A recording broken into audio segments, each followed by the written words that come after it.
Okay, I'm now recording the hint presentation for homework 4. In homework 4, you have to draw 4 life cycle models and you have to explain how these models work for the problem that is given to you for the patient scheduling system in your case, for example.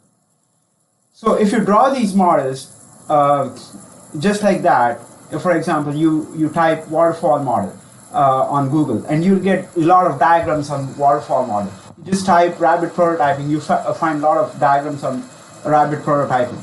That's not the answer to the question. The answer to the question is for you to understand how these models work and how these models could be applied to the system that is supposed to be developed. Okay? So just drawing some diagrams or even worse, capturing diagrams from the internet is not going to help you get a good score on this homework.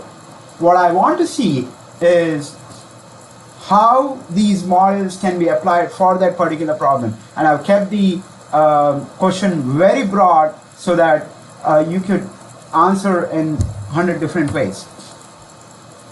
So once you understand these processes, the next thing you should do is customize these diagrams for that particular patient scheduling system.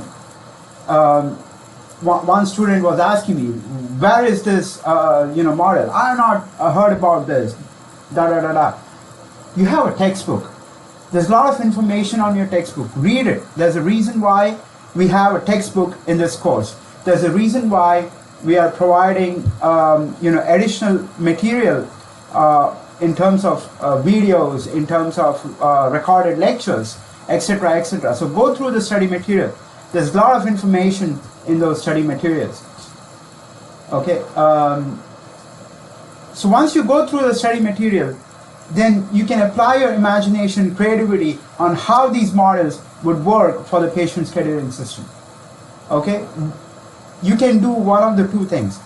You can have a diagram that's self-explanatory, where you insert the diagram and insert some text in Visio. Or you can draw the diagram where you insert processes that are involved.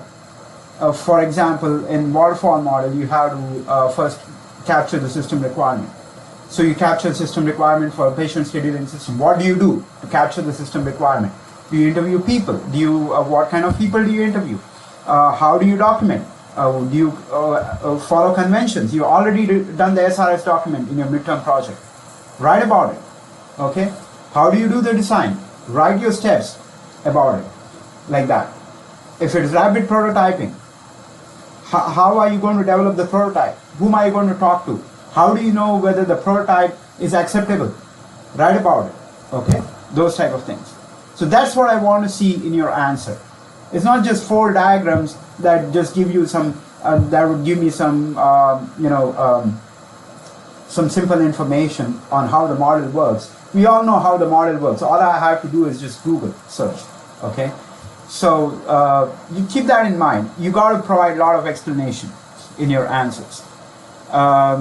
Okay, so all right. I hope you had a chance to listen to this presentation, and I hope that I will see some great answers from you guys. Thank you very much.